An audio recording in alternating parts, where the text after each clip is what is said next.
మహారాష్ట్రలో మరోసారి భారతీయ జనతా పార్టీ తన సత్తా చాటుకుంది. మున్సిపల్ పోర్లో ముంబైలో జరిగిన మహారాష్ట్రలో ప్రధానంగా ఈ మహాయుత కూటమి ఒక విజయ గీతం అయితే పాడింది. అదే టైంలో మహారాష్ట్రలో శివసేనకి ఒక భారీ ఎదురు దెబ్బ అయితే తగిలింది. అయితే ఇది దేవేంద్ర ఫడ్నవీస్ వల్ల వచ్చిన విజయమా, లేదంటే మోడీ ఎఫెక్టు, లేదంటే భారతీయ జనతా పార్టీ అధిష్టానం వేసిన పాచికలు మహారాష్ట్రలో ఇంకా ఇలాంటి విజయాలు తీసుకొస్తున్నాయి. ఇది ఎంతవరకు శివసేనకు పూర్తిగా చరమగీతం పాడేస్తోంది ఈ మహాయుత కూటమి అని అనుకోవాలి. ఇదే అంశం మీద చర్చించే ప్రయత్నం చేద్దాం. సార్, ఇది అంటే మున్సిపల్ పోరు కాబట్టి దేవేంద్ర ఫడ్నవీస్ వల్ల జరిగిందని అనుకోవాలా, లేదంటే మోడీ ఎఫెక్ట్, బీజేపీ అధిష్టానం ఎఫెక్ట్ మహారాష్ట్రలో ఇంకా ఫోకస్ అలా కనిపిస్తోంది అనుకోవాలి? కరెక్ట్గా చెప్పాలంటే శివసేన వల్ల అనుకోవాలి, ఉద్ధవ్ ఠాక్రే వల్ల అనుకోవాలి. అంతే. ఎందుకంటే మహారాష్ట్ర రాజకీయం వాస్తవంగా పూర్తిగా మారిపోయింది only because of Shiv Sena, Uddhav Thackeray. గత 10 సంవత్సరాల్లో అతని ప్రవర్తన మహారాష్ట్ర రాజకీయాన్ని పూర్తిగా బీజేపీ వైపుకి తీసుకొచ్చింది. శంభోజీ మహారాజ్ అలాగే శివాజీ మహారాజుల యొక్క ప్లేస్ అది. అలాంటి చోట్లన ఇప్పుడు జరుగుతున్నటువంటి కాన్సెప్ట్ ఏంటి, మహారాష్ట్రలో జరుగుతున్నటువంటి పరిణామాలు ఏంటయ్యా అంటే శంభోజీ శివాజీ మహారాజుల యొక్క ఆలోచనలకు అనుగుణంగా నడవాల్సినటువంటి ప్రదేశంలో ఆ సిద్ధాంతాలకు అనుగుణంగా పుట్టినటువంటి పార్టీ కాస్త రూటు మార్చుకుంది. ఆ రూటు ఏ స్థాయికి దిగజార్చుకుందంటే, అక్కడ కాంగ్రెస్ పార్టీ ఎప్పటి నుంచినో ఉంది. సెక్యులర్ అనే పదానికి రాజ్యాంగంలో ఉన్న అర్థం ఏంటిది? పరిపాలనలో మత ప్రమేయం లేని రాజ్యం. అంటే నువ్వు ఈ మతం వాడివి కాబట్టి నీకు ఈ హక్కు ఉంటుంది, నువ్వు ఈ మతం వాడివి కాదు కాబట్టి నీకు ఈ హక్కు లేదు అనేటటువంటిది ఉండకూడదు అన్నది రాజ్యాంగంలో చెప్పబడినటువంటి సెక్యులర్కి అర్థం. కానీ నువ్వు ముస్లిం కాబట్టి నువ్వు స్కూల్ నడుపుకోవచ్చు, నువ్వు ముస్లిం కాబట్టి నువ్వు ఉర్దూ చెప్పచ్చు, నువ్వు క్రిస్టియన్ కాబట్టి నువ్వు స్కూల్ నడుపుకోవచ్చు, నువ్వు క్రిస్టియన్ సంస్థను నడుపుకుంటే దానికి మేము ఎగ్జంప్షన్స్ ఇస్తాం, మేము టీచర్లకి జీతాలు ఇస్తాం అంటే నువ్వు అది మత ప్రాతిపదికన విడతీసినట్ట కలిపినట్ట? Is it secularism? సెక్యులరిజం అంటే నువ్వు హిందువు అయినా ముస్లిం అయినా క్రైస్తవుడైనా నీ మతం ఆధారంగా బోధన చెయ్యకూడదు. ఇక్కడ హిందువులు మాత్రం భగవద్గీత బోధన చేయకూడదు, హిందువులకు సంబంధించినటువంటి అంశాలు ప్రస్తావించకూడదు, హిందూ పాఠశాలలు కూడా పెట్టకూడదు. ముస్లిం పాఠశాలలు పెట్టచ్చు, క్రైస్తవ పాఠశాల పెట్టచ్చు. ఇది సెక్యులరిజం ఎట్లా అవుతుంది? ఈ దరిద్రాన్ని తెచ్చిపెట్టింది ఎవరు? కాంగ్రెస్ పార్టీ. ఆ కాంగ్రెస్ పార్టీ వ్యవహార శైలికి ధోరణికి వ్యతిరేకంగా చరిత్రని మార్చిన వాడు బాలాసాహెబ్ ఠాక్రే. మహారాష్ట్రలో ఒక గర్జించిన వాడు, నినదించిన వాడు, నిలదీసిన వాడు. భారతీయ జనతా పార్టీ భూమి పుట్టక ముందు పుట్టింది 100 సంవత్సరాల క్రితం. కాకపోతే ఏది ఆర్ఎస్ఎస్, భారతీయ జనతా పార్టీ అన్నటువంటిది ఆ తర్వాత కాలంలో స్వతంత్రం వచ్చిన తర్వాత పుట్టింది. కానీ బాలాసాహెబ్ ఠాక్రే ఈ నినాదంతో ముందుకు వస్తే క్రమంగా కథ ఎట్లా మారింది? బాలాసాహెబ్ ఠాక్రే ఒక ఫార్ములా పెట్టాడు. ఎందుకంటే మనం హిందూ ధర్మ పరిరక్షకులుగా ఉండాలి. హిందూ ధర్మాన్ని నాశనం చేస్తోంది కాంగ్రెస్ పార్టీ. మహారాష్ట్రలో ముస్లిం తీవ్రవాద భావజాలికులైనటువంటి మాఫియా శక్తులకు అండగా నిలబడుతుంది. అది ఎవరు? దావూద్ ఇబ్రహీంలా, చోటా రాజనా ఇట్లాంటి దరిద్రులతో వాళ్ళు చివరికి వాళ్ళ అండదండలతో అడుగడుగున రెచ్చిపోయినటువంటి ముస్లిం సామాజిక వర్గాలకు సంబంధించినటువంటి నాయకులు అక్కడున్న హిందువుల్ని వేధించుకు తిన్నారు, హింసించుకు తిన్నారు. అలాంటి సందర్భంలో వాళ్ళ రక్షకుడిగా మారినటువంటి వాడే కదా బాలాసాహెబ్ ఠాక్రే. అలా మారినప్పుడు రాజకీయంలో తను స్వయంగా పాల్గొంటే హిందూ ధర్మ పరిరక్షణ అన్నటువంటి విధానానికి తూట్లు పడతాయి. ఎందుకంటే రాజకీయాల్లో చేరినప్పుడు, మనం రాజకీయాలను నడుపుతున్నప్పుడు చట్ట ప్రకారం కొన్ని పనులు చేయాల్సి ఉంటుంది. అది చెయ్యలేము మనము అంటే ఒకటి కొట్టాల, అది రాజ్యాంగం ప్రకారం కుదరదు, చట్ట ప్రకారం కుదరదు. అదే విడిగా అయితే కనుక కుదురుతుంది, అయితే మనల్ని జైల్లో పెడతారు. కానీ ముందు అక్కడ హిందూ ధర్మాన్ని నాశనం చేస్తున్నాడని నాలుగు కొట్టకపోతే భయపడట్లేదు అక్కడ. ఇది అతని ఉద్దేశం. అందుకని ప్రభుత్వంలో ప్రభుత్వం శివసేనది నడుస్తుంది, బట్ ఠాక్రే కుటుంబం అందులో ఉండదు. ఆ ప్రభుత్వం ఉండగానే హిందువులకు వ్యతిరేకంగా వ్యవహరించి ఎవరినన్నా తన్నే వ్యవహారాలు చేసేవాడు అతను. అలాంటి సందర్భంలో భావ సారూప్యత ఉందని భారతీయ జనతా పార్టీతో పొత్తు పెట్టుకున్నది బాలాసాహెబ్ ఠాక్రే. దేశవ్యాప్తంగా మీరు హిందుత్వ కోసం పాటుపడుతున్నారు, మహారాష్ట్రలో కూడా మీ ఉనికి ఉండాలి, మీరు బాగా ముందుకు రండి అని చెప్పేసి వద్దన్న కొద్దీ మొదట్లో సీట్లు 30% ఇచ్చాడు. ఒక 30 సీట్స్ ఇస్తే అప్పట్లో చెప్పుకొచ్చారు నాయకుడు ఎవరో, బీజేపీకి నాయకుడు ఎవరు, 30 సీట్లు ఇస్తే 30 సీట్లతో ఎక్కడ పోటీ చేయాలో తెలియలేదని. ఎందుకంటే వాళ్ళు హిందుత్వ భావజాల వ్యవస్థలో ఉన్నారు తప్పించి బీజేపీకి అప్పుడు సరైన అభ్యర్థులు కూడా లేరు. మీరు ఇవ్వండి, మీ దగ్గర మీకు నచ్చిన మీ నిజాయితీగా ఉన్నటువంటి హిందుత్వవాదికి ఇవ్వండి, గెలిపించుకునే పని మేము చూస్తామన్నాడు ఆయన బాలాసాహెబ్ థాకరే. ఆ 30 మందిలో 27 మంది గెలిచారు ఫస్ట్ ట్రిప్. అలాగా వీళ్ళిద్దరి మధ్యన సారూప్యం కలిసింది. క్రమంగా భారతీయ జనతా పార్టీ ఎదుగుదలకి బాలాసాహెబ్ థాకరే పూర్తి అండగా నిలబడ్డాడు. ఎందుకని? హిందుత్వవాదం ఒక రాష్ట్రానికి పరిమితం కాకూడదు. వీర శివాజీ ఒక రాష్ట్రానికి పరిమితం కాల, దేశం మొత్తానికి ఒక ప్రేరేపణ ఆయన. బ్రిటిష్ సామ్రాజ్యం టైంలో కూడా శివాజీ పేరు చెప్తే వణుకు పుట్టేటటువంటి స్థితి ఉండేది. ముస్లిం రాజ్యాలకైతే వణుకు పుట్టించిన వాడు శివాజీ. అలాంటి శివాజీ వారసత్వం, హిందుత్వ భావజాలం అనేది దేశమంతా వ్యాప్తి చెందాలంటే మనం దేశమంతా స్ప్రెడ్ కాలేము. భారతీయ జనతా పార్టీ అయితే ఆర్ఎస్ఎస్ అడుగుజాడల్లో నడుస్తుంది కాబట్టి చేస్తుందన్న ఉద్దేశంతో దాన్ని ఎంకరేజ్ చేసుకొచ్చి మహారాష్ట్రలో ఒక స్థిరమైన అవకాశం ఇచ్చాడు. ఆ రోజునే ఆయన పెట్టిన ఫార్ములా, తన కుటుంబం రాజకీయాల్లో, అంటే శివసేన ప్రభుత్వాలను పెట్టాలి, ప్రభుత్వాన్ని నడపాలి, కానీ తన కుటుంబం పదవులు తీసుకోకూడదు. బాలాసాహెబ్ థాకరే ముఖ్యమంత్రి అవ్వాలనుకుంటే అయ్యేవాడు కదా ఆ రోజున, కానీ అవలేదే. ఇచ్చింది ఎవరికి ఇచ్చాడు? మురళీ మనోహర్ జోషికి, వాళ్ళ పార్టీకి సంబంధించినటువంటి వేరే వాళ్ళకి ముఖ్యమంత్రి పదవులు ఇచ్చారు. వాళ్ళు వచ్చి రోజులకు నమస్కారం పెట్టుకుని పోతారు. కానీ ఏ రోజున బాలాసాహెబ్ థాకరే ప్రభుత్వాన్ని తను స్వయంగా నడిపిస్తున్నట్టు ప్రకటించుకోలేదు, చేయలేదు. అలాంటి ఒక సైద్ధాంతిక నిబద్ధతను ప్రదర్శించిన బాలాసాహెబ్ థాకరే కొడుకు ఆ సిద్ధాంతాన్ని పక్కన పెట్టి శాంతం కాంగ్రెస్ పార్టీతో జట్టు కట్టడం. ఏ కాంగ్రెస్కి వ్యతిరేకంగా అయితే పార్టీ పెట్టాడు, తెలుగుదేశం కనుక కాంగ్రెస్తో కలిసి పొత్తు పెట్టుకుని పోతే ఏమైంది మొన్న? అక్కడ సేమ్.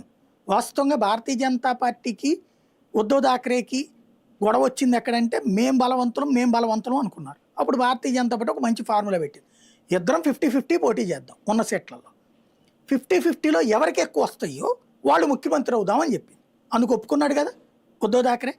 మా వల్లనే బీజేపీ గెలుస్తోందని చెప్పి ఒప్పుకున్నాడు కదా. ఒప్పుకున్న తర్వాత వీళ్ళకి 57 వచ్చినాయి, 59 వచ్చినాయి శివసేనకి, వాళ్ళకి 114 వచ్చినాయి బీజేపీకి. 104, 114 వచ్చినాయి. వచ్చినప్పుడు ఏం చేయాలా? నీకంటే డబ్బులు వచ్చినాయి దగ్గరగా, వాళ్ళకి ఇవ్వాలి కదా నువ్వు అధికారం.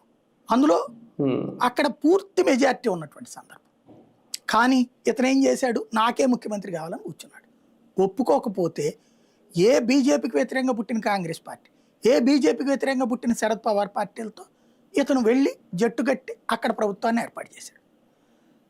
ఏ సిద్ధాంతం అయితే ఉందో బాలాసాహెబ్ థాకరే సిద్ధాంతం, తన కుటుంబం ఇన్వాల్వ్ కాకూడదు అన్నది, తను ముఖ్యమంత్రి అవ్వడమే కాకుండా తన కొడుకును మంత్రిని చేశాడు. ఈ మొత్తం దరిద్రానికి కారణం ఎవరంటే బాలాసాహెబ్ థాకరే భార్య. తన మామగారి సిద్ధాంతాన్ని పక్కన పెట్టింది, తన మొగుడిని బలవంతంగా తీసుకొచ్చి రాజకీయాల్లోకి దించింది, తన కొడుకుని సీఎం చేయాలనుకుంది.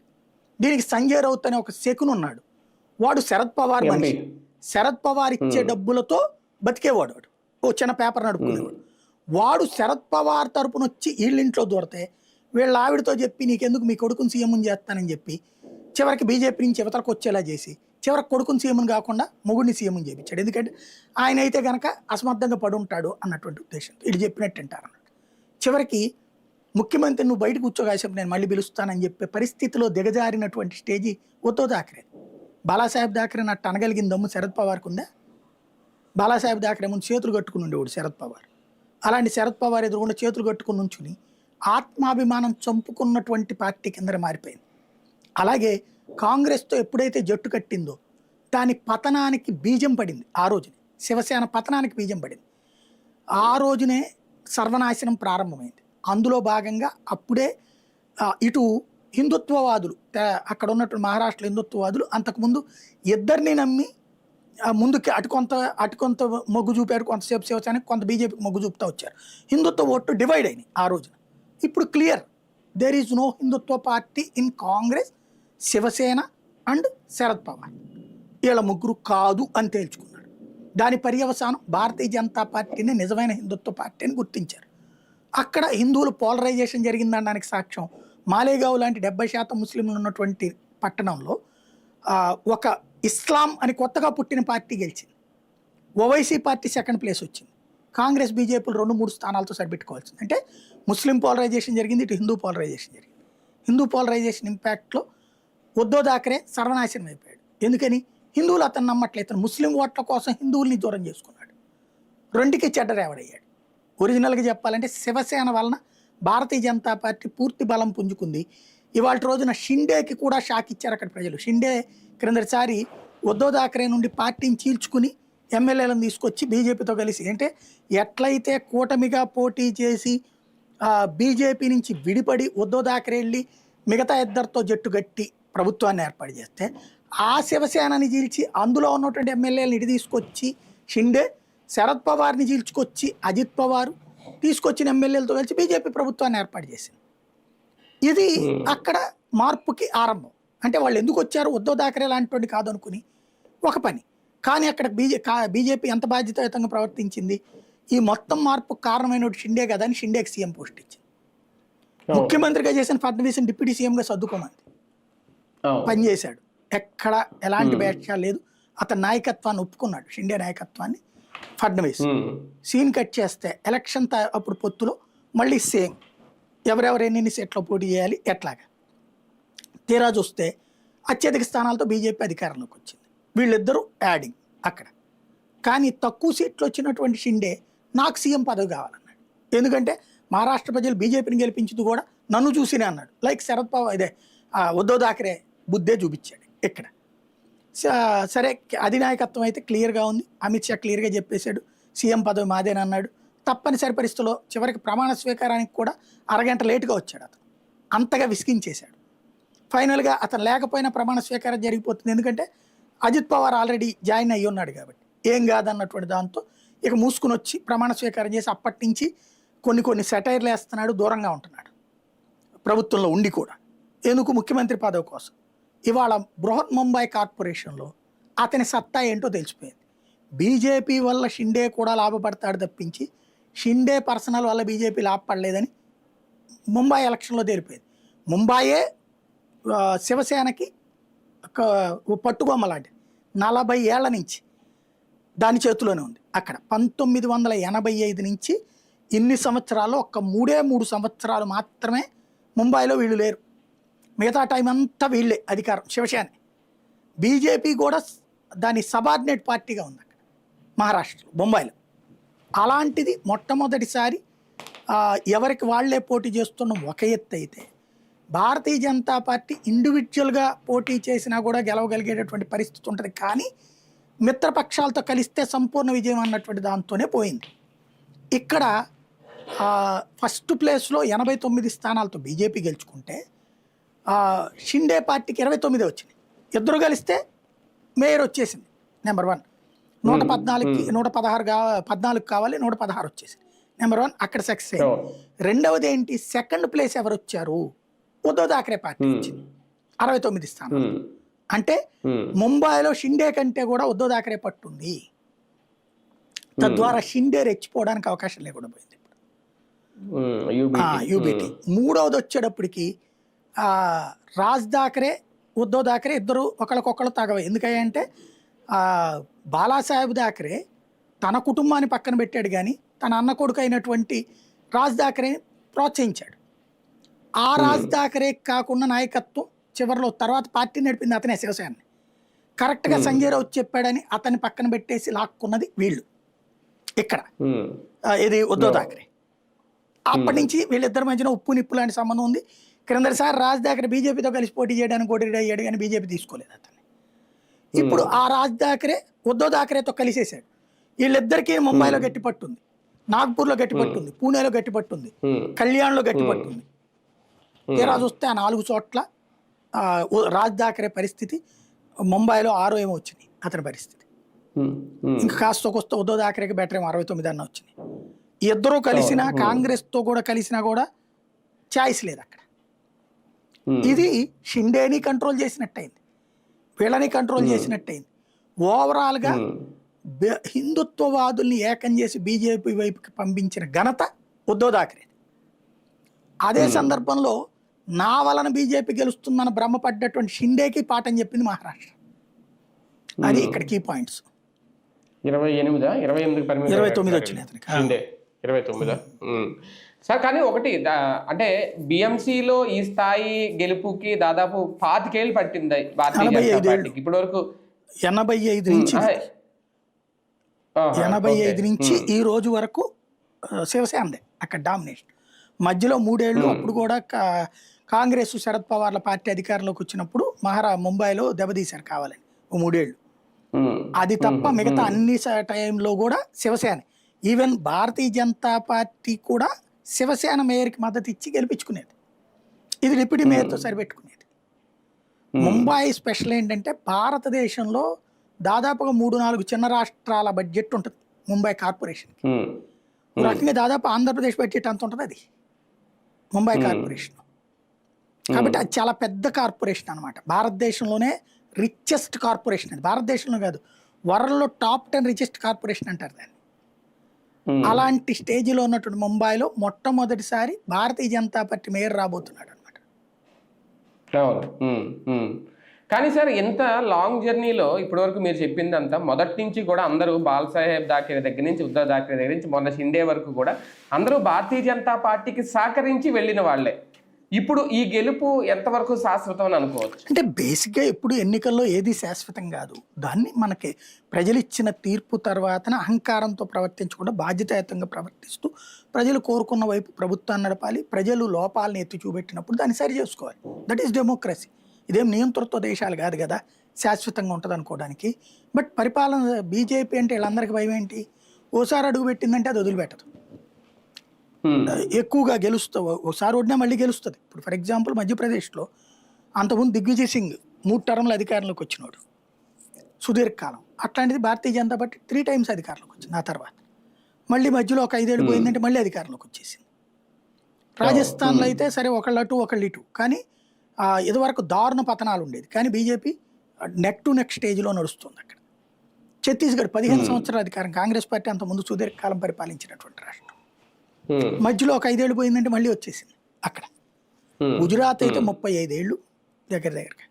ఎప్పటి శంకర్ సింగ్ వాఘేలా, ఎప్పటి కేశుభాయ్ పటేలు. అప్పుడు ఆ పార్టీ కార్యాలయంలో అసిస్టెంటు ఈయన మోడీ. అట్లాంటి స్టేజీ నుంచి మోడీ 3 సార్లు సీఎంగా చేశాడు అక్కడ. 4వ సారి కూడా గెలిచాక ప్రధానమంత్రి అయ్యాడు తర్వాత రోజులు. అంటే ఎన్ని సంవత్సరాల నుంచి అక్కడ గుజరాత్లో అధికారంలో ఉంది. బీజేపీ ఒకసారి అధికారంలోకి వస్తే ఇద్దరు ఫస్ట్ ఆర్ 2లో ఉంటుంది. ఆ తర్వాత మళ్ళీ ఏ 10వ స్థానానికి పడిపోయింది ఎప్పుడూ లేదు ఏ రాష్ట్రంలో కూడా భారతదేశం మొత్తం మీద. అదే భయం వీళ్ళకి. అయితే గెలుపు ఓటములు అనేటు సహజం. ఇప్పుడు ఢిల్లీలో గతంలో అధికారంలోకి వచ్చింది ఒక ట్రిప్, సుష్మా స్వరాజ్ సీఎంగా కూడా చేసింది. తర్వాత 18-20 ఏళ్ళు అధికారంలో లేకుండా పోయింది.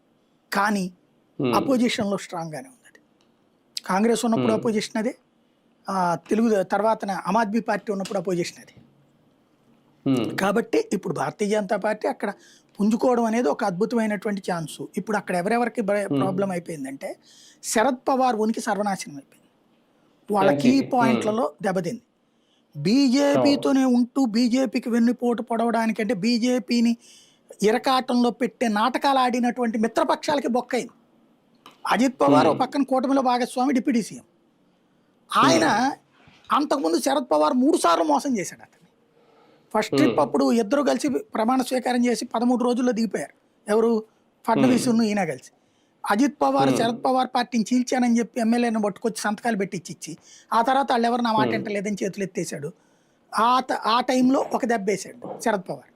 అయినా సరే మళ్ళీ వెళ్ళి శరద్ పవార్ దగ్గర కుక్కలాగా పడి ఉన్నాడు.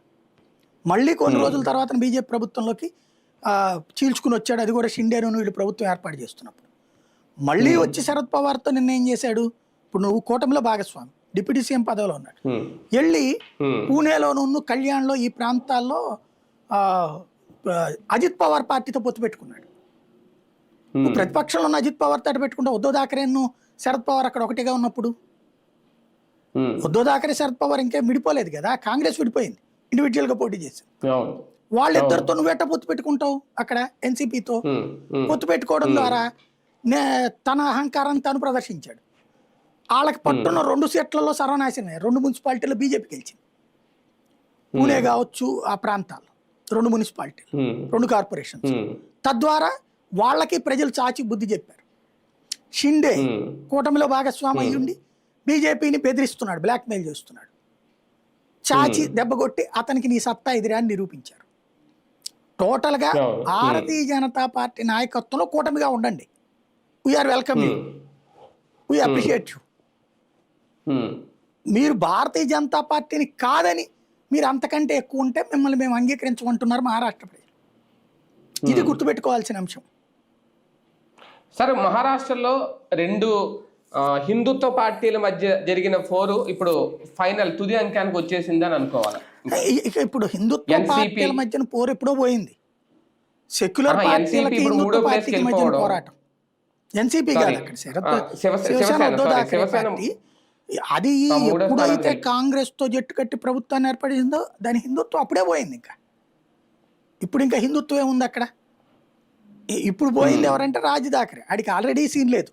అప్పుడే ఉద్ధవ్ ఠాక్రే వాళ్ళ పార్టీతో శివసేనతో చూసినప్పుడు రాజ్ ఠాక్రే పార్టీ జుజుబీ అయింది హిందుత్వ కాన్సెప్ట్ లో. బీజేపీ ముందు వీళ్ళిద్దరు జుజుబీ అయ్యారు. అది స్పెషల్ ఇక్కడ. అంటే మహారాష్ట్రలో ఇప్పటికీ శివసేనకి శివాజీ గారి ఆశయాలు సిద్ధాంతాలు హిందుత్వ పార్టీగా అది ప్రజల్లో లేదు. ఉద్ధవ్ ఠాక్రే అప్పుడే పోయింది. ఉద్ధవ్ ఠాక్రే మొదటిసారి కాంగ్రెస్ తో పొత్తు పెట్టుకున్న రోజున పోయింది అది. ఆ నమ్మకం అప్పటిదాకా అది ఉండేది, అది పోయింది అప్పుడే. అయోధ్య రామ మందిరాన్ని వ్యతిరేకించడం, లేకపోతే పాల్గర్లో సాధువుల హత్య జరిగినప్పుడు ఆ నిందితులు తప్పించుకోవడానికి స్వయంగా ముఖ్యమంత్రి ప్లేస్లో ఉన్న ఉద్ధవ్ ఠాక్రే సహకరించడం, సుశాంత్ సింగ్ రాజ్పుత్ ఆత్మహత్యకు కారణమైన ఆదిత్య ఠాక్రే వ్యవహార శైలి, అట్లాగే కంగనా రనౌత్ కష్టపడి కట్టించుకున్న ఇంటిని ముంబై కార్పొరేషన్లో ఉన్న పట్టుతో కూలివిచ్చినటువంటి అహంకారం ఆదిత్య ఠాక్రే ఉద్ధవ్ ఠాక్రే. అది ఇవాళ రోజున ప్రజలు చాచి చెంపదెబ్బ కొట్టి చూపెట్టారు. సార్, ఈ విజయంలో దేవేంద్ర ఫడ్నవీస్ కి ఈ క్రెడిట్ లో వాటా ఖచ్చితంగా అతనే లీడ్ తీసుకున్నాడు. భారతీయ జనతా పార్టీ తరఫున అతనే లీడ్ తీసుకుంది. భవిష్యత్తులో భారతదేశానికి ప్రధానమంత్రి అభ్యర్థులుగా ఉండే టాప్ 10 లిస్టులో అతను ఉంటాడు ఆటోమేటిక్గా. అంటే ఫడ్నవీస్ ప్లేస్ లో ఒకవేళ వేరే వాళ్ళు ఉంటే ఈ విజయం ఈ స్థాయిలో వచ్చి ఉండేది అట్లా అనడానికి ఏం లేదు. బేసిక్ గా అయితే గనక ఇవాళ అతనే లీడర్ అక్కడ, నో డౌట్. శివరాజ్ సింగ్ చౌహాన్ నాయకత్వంలో మధ్యప్రదేశ్లో వెళ్ళారు. We should appreciate. ఎవడైనా వస్తాడనడానికి లేదు అట్లాగా. కాబట్టి ఎప్పుడైనా సరే ఇవాళ లీడర్ అతను. భారతదేశంలో ఇప్పుడు అతని జాతక రీత్యా కూడా చూస్తే భవిష్యత్తులో రాజయోగం ఉన్న వాళ్ళలో ఒకటిగా ఉన్నాడు అతను ఫడ్నవీస్. భవిష్యత్తులో ప్రధాన అయ్యే అవకాశాలు ఉన్నాయి అతనికి. అవునా సార్? ఫైనల్గా ఒకటి, ఇంత లాంగ్ జర్నీలో భారతీయ జనతా పార్టీ వ్యూహాలు ఎత్తుగడలతో ఈ స్థాయికి వచ్చిందా? ఒక్కొక్కరికి ఒక్కొక్క గన్ షాట్ లాంటి దెబ్బ కొట్టి ఈ స్థాయికి వచ్చింది. సహనము, సౌశీల్యత, సౌభ్రాతృత్వం, ఈ 3 భారతీయ జనతా పార్టీ లక్షణాలు. దెబ్బలు కొడుతున్నటువంటి వాళ్ళకి రెచ్చిపోయి స్పందించడం, స్మూత్గా. అంటే ఒక కుటుంబంలో ముందు సంపాదిస్తున్నంతసేపు తండ్రి సంపాదనతో బ్రతికేటటువంటి బిడ్డలు ఒక స్టేజ్కి రాగానే ఎవరి కోసం సంపాదిస్తున్నాం అనేవాళ్ళు ఉంటారు. అలాగే ఎందుకోసం పెట్టవు అని అడిగేవాళ్ళు ఉంటారు. అట్లాగే వాళ్ళ పార్టీలోనూ ఉంటాయి ప్రాబ్లమ్స్. ఆ టైంలో తండ్రి పాత్రలో నువ్వెవడరని చెంపదెబ్బ కొట్టి బయటికి తోసేడు తండ్రి. నా బిడ్డలే కదా అడగని అంటుంటాడు. అట్లాంటి ఆ సహనం వాళ్ళ దగ్గర ఉంది. అట్లాగే సోదరభావం. తమ మిత్రపక్షాలు నితీష్ కుమార్ బీజేపీ కంటే తక్కువ సీట్లు వచ్చినాయి, సీఎం చేశారుగా చేస్తానన్నప్పుడు. అలాగే ఇక్కడైనా మిగతా చోట్లైనా మాట ఇస్తే నిలబెట్టుకుంటారు, సోదర భావంతో మెలుగుతారు మిత్రపక్షాలతో. అది రెండవ లక్షణం. మరొక వైపున వచ్చేటప్పటికి ప్రణాళికాబద్ధమైనటువంటి అభివృద్ధి దిశగా అడుగులు వేస్తున్నది భారతీయ జనతా పార్టీ ఇప్పటిదాకా కూడా. అంటే ప్రజలకి వ్యతిరేక ధోరణిలో కాకుండా ముందుకెళ్తుంది. ఈ 3 పార్టీ లక్షణాలు పక్కన పెడితే దేశవ్యాప్తంగా గతంలో ముస్లిం ఎప్పీజ్మెంట్ అంటే ముస్లింల సంతుష్టీకరణ అనేది తప్పని బీజేపీ ఎన్నిసార్లు చెప్పినా బీజేపీకి మతోన్మాదం అని అంటగట్టి ముస్లింల సంతుష్టీకరణ, క్రైస్తవుల సంతుష్టీకరణ వైపు వెళ్ళినటువంటి పార్టీల వ్యవహార శైలి కారణంగా సంతుష్టీకరణ పెరిగి అసంతృప్తిని హిందువులకి వ్యాప్తి చేసినటువంటిది కాంగ్రెస్ పార్టీ, కమ్యూనిస్టులు, ఇతర ఐఎన్డీఏ భాగస్వామ్య పక్షాలు. వాటితో ఇవాళ రెచ్చిపోతున్న ఓవైసీ ఏమంటాడు? మా మతస్థురాలు పిఎం కావాలంటాడు, హిజాబ్ ధరించిన అమ్మాయి పిఎం కావాలంటాడు. ఏ హిందువు ఆ మాట అంటలా. ఎన్నుకునేటప్పుడు ఎవరినైనా ఇప్పుడు అబ్దుల్ కలాంని ఆయనకి ఎందుకు తీసుకొచ్చి ఇచ్చారు? ముస్లిం అనినా కాదు కదా, సబ్జెక్టుని బట్టి. కానీ వీళ్ళు మతం ఆధారంగా గెలవాలంటున్నారు. ఇప్పుడు మతం ఆధారంగా మోడీకి ఓటేసామా? పరిపాలనా దక్షుడని వేశారు. జవహర్లాల్ నెహ్రూకి మతాధారంగా వేసామా? లేదే. కానీ ఇక్కడ నా మతం ఆధారంగా కావాలని చెప్పినోడు సెక్యులర్ ప్రభుత్వం అంటున్నాడు ఈ దేశంలో. ఇలాంటి డబుల్ స్టాండర్డ్ వాదాలని హిందువులు అంగీకరించట్ల, క్రమంగా అర్థం చేసుకున్నారు. హిందుత్వ అనేది కనుక పతనం అయితే ఏమవుతుంది? ఇప్పుడు మాలేగావ్ లాగా అవుతుంది. 70% ముస్లింలు ఉన్న చోట ఓన్లీ ముస్లిం మేయర్ కావాలా? అదే 70% హిందువులు ఉన్న చోట, ఇది 70% హిందువులు ఉన్న చోట 30% మంది ముస్లింలు ఉంటే ఎమ్మెల్యే ముస్లిం కావాలా? గుంటూరు 2 చూడండి, గుంటూరు 1, లేకపోతే కడప చూడండి. ఇలాంటి పరిస్థితులు వస్తుంటే హిందువులు అర్థం చేసుకున్నారు. ఓర్ని మనం 70% మంది ఉండి కులాల వారీగా విడిపోతే వాడు 30% మంది ఉన్నాడు నాయకుడు కావాలంటున్నాడా? అంటే రేపు పొద్దున 50 అయితే మాలేగావ్ అయిపోతుంది. కేరళలో ఒక జిల్లానే చీల్చేయాలంటున్నారు. జిల్లాలో సగం మంది ముస్లింలు ఉన్నారట. ముస్లింలు ఉన్న ప్రాంతం వరకు చీల్చి ఒక జిల్లా ఏర్పాటు చేయమని అడుగుతున్నారు అక్కడ. అంటే ముస్లింలు ఒక చోట పోలరైజ్ అయిపోతే మా మతానికి కావాలంటున్నారు. హిందువుల ప్రాంతంలో మాత్రం వీళ్ళు ఉంటానంటారు. అంటే అక్కడ మరి హిందువులు కూడా యాక్సెప్ట్ చేస్తున్నారు వాళ్ళ నాయకులు. ఎంతకాలం అది జరిగింది. ఇప్పుడు ఆ హిందువుల్లో వచ్చిన చైతన్యం అట్లని ముస్లింలకు మళ్ళీ రోడ్డెక్కి ఉద్యమాలు చేయరు. వాళ్ళు రాజకీయంగా ఒకళ్ళని ఎన్నుకుంటున్నారు, వాళ్ళ తరపు నాయకులుగా బీజేపీని ఎన్నుకుంటున్నారు, అంతే తేడా ఇక్కడ. కాకపోతే ఆ మార్పు అనేది కాస్త టైం పడద్దేమో, ఇలా ఇంకా మారాలి, చాలా మిగిలిన రాష్ట్రాల్లో రావడానికి చాలా టైం పడుతుంది. రైట్ చూద్దాం. మొత్తానికి మహారాష్ట్రలో మరొకసారి మహాయుతి కూటమి భారీ విజయాన్ని అయితే మూట కట్టుకుంది. ఇది దేవేంద్ర ఫడ్నవీస్ క్రెడిట్ అవ్వచ్చు, భారతీయ జనతా పార్టీ క్రెడిట్ అవ్వచ్చు. మహారాష్ట్రలో మొన్నటి వరకు శివసేన పేరు ఏదైతే ఉందో ఇప్పుడు ఆ శివసేన 3rd ప్లేస్కి వెళ్ళిపోయింది. భారతీయ జనతా పార్టీ 1st ప్లేస్లో మరోసారి తన సత్తా చాటుకుంది. ఇప్పుడు నెక్స్ట్ ఏ రాష్ట్రం మీద భారతీయ జనతా పార్టీ ఈ తరహా ఫోకస్ పెడుతుంది అనేది వేచి చూడాల్సిన అంశం.